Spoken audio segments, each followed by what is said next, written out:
Hey everybody, Cory Parella here. I want to talk to you about something. As you can see, this was my hometown. I never got to go to the U of A, but I ended up graduating from Arizona State in 2011. I went to UNLV's business school. It's called Lee College of Business from 2017 to 2019 and earned a master's in business management because I wanted to pursue a few things. I wanted to learn why the movie industry was failing. I wanted to learn why my place in it wasn't quite finding a footing despite being a graduate of film school the year before.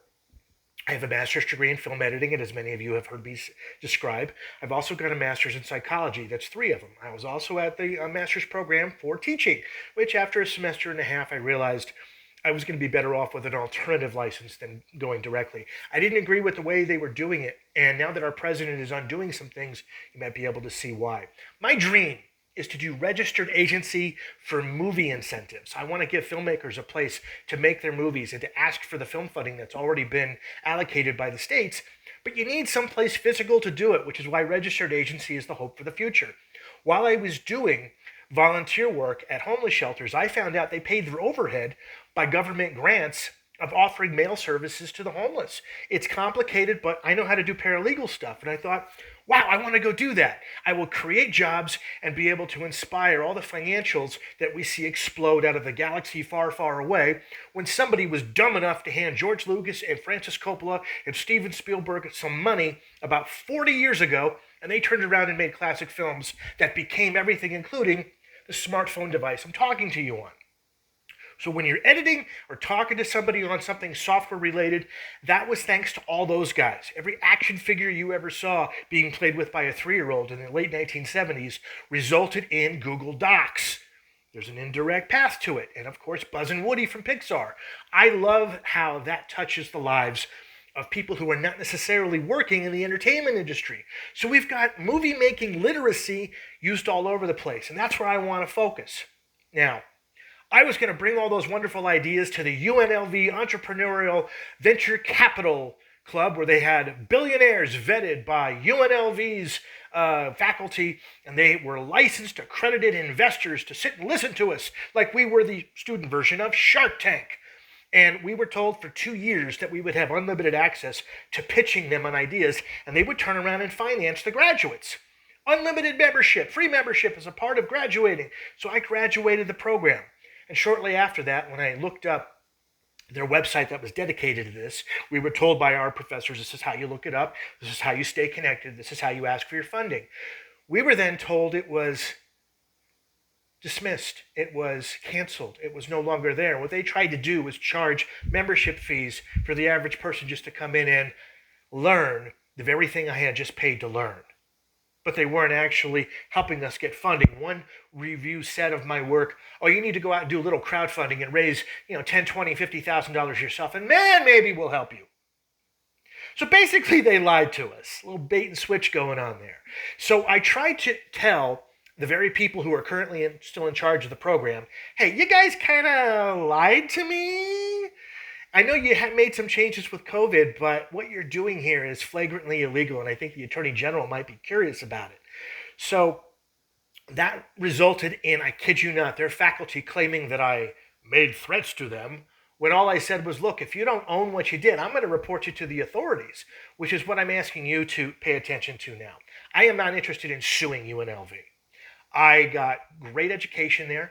I would have gone someplace more local, but I would have missed out on my professors. My professors, winner of 5 Emmys, the other dude won a couple of Oscars. And one guy was even in the cast from one of my favorite movies. It influenced me to want to be a director when I was 14 years old, Die Hard. Now, he's since died of cancer. God bless Mr. Gilliard. But the other professors touched my life, and they prepared a guy who was in the program 5 minutes before I got there, who was the executive producer and creator of CSI, that CBS blockbuster crime drama. Yeah. So they had high hopes for me when I came in, and I told them, I want to learn from you. I want to learn where I'm making all my mistakes. And they taught me things like concise screenwriting. Now, where do I want to go from here? We're looking to raise bigger money. $100 million would be a good start. Today, $100 million would be like making half of Titanic. Okay, it's not a lot. It doesn't go very far in terms of showbiz because of inflation, and technology has rendered things like movie editing almost obsolete. Most of you upload footage to software that kind of places it for you, lets you set your music, and you're content with the dog shit of grammar that you have in terms of editing. I mean, it looks terrible. And then you have the nerve to look at other people and go, why aren't you watching my movie? Because it looks like poop. Okay, it is not the brilliantly crafted stuff that Verna Fields, who taught Martin Scorsese, George Lucas, and Marcia Lucas, his wife at the time, and Francis Coppola, how to edit. It wasn't done like they knew how to do. She won the Oscar for editing Jaws, by the way, if you want a frame of reference. Did a ton of stuff over time. That's the one she was famous for. What I loved about her, she was a kid learning with Cecil DeMille how they were going to make movies together, meaning they kind of invented the grammar of it together. Now, one of the things I want to do very much, and I've been asking for grants, so if you're in the mood to give out a grant, go to Cory Parella, mediateacher.com. The website looks like it's about learning filmmaking. It is and it isn't. It's about learning how to overcome language barriers, whether it be dyslexia or stress, or just learning how to speak and express yourself in a way that, hey, as the NCAA likes to say, most athletes in March Madness go pro in something other than sports. Most people could create media for an industry that has nothing to do with entertainment. Non-entertainment is going to be the next major pioneer when it comes to cinema. I love the idea of cinema grammar. One of the greatest pioneers of cinema grammar was a man named Jim Henson, who gave us the Muppets. I wanted to be a Muppet once upon a time, but it was because I love the idea of connecting with the non-speaking audience, the pre-speaking, the pre-language audience. Who are you talking to and how are you connecting with the Almighty when you're 3 years old? Well, I remember connecting with the Lord when I was 3 years old, and some idiot taught me American English after that. So I've since written a bunch of books to try to create jobs, help the economy, and explain how the Book of Acts works through a comedy called Just in Time. Stuff I've done in order to try to get some momentum and make my American graffiti, meaning my run-out hit, that everybody goes, oh yeah, you're the guy who did that. Well, a lot of things have gone wrong since then, and I can tell you that I've got 3 Pulitzer nominations that very few people care about. And job hunting has been hard for the genius, okay? I need big money to step up and help me. UNLV betrayed my trust. I don't regret the education I got there, and I have wonderful relationships and experiences that I pulled out of there. Not going to sue them anytime soon, but ethically speaking, I don't trust them anymore. When it comes to venture capital, I know there are some of you who do venture capital for a living. You tell me that you do. Oh, I've been venture capital.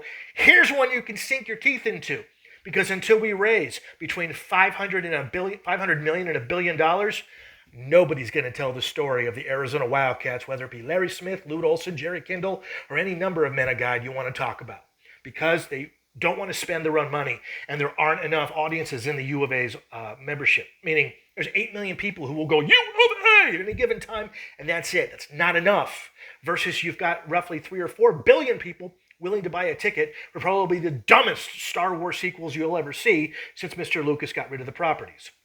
So that size of an audience is really the difference between yay versus roar. Garth Brooks being announced versus Billy Joel being announced. I'll let you look that one up historically. Garth Brooks talks about the difference between when his name is announced to his audience versus when he announced Billy Joel. He went, then I heard the thunder of a crowd.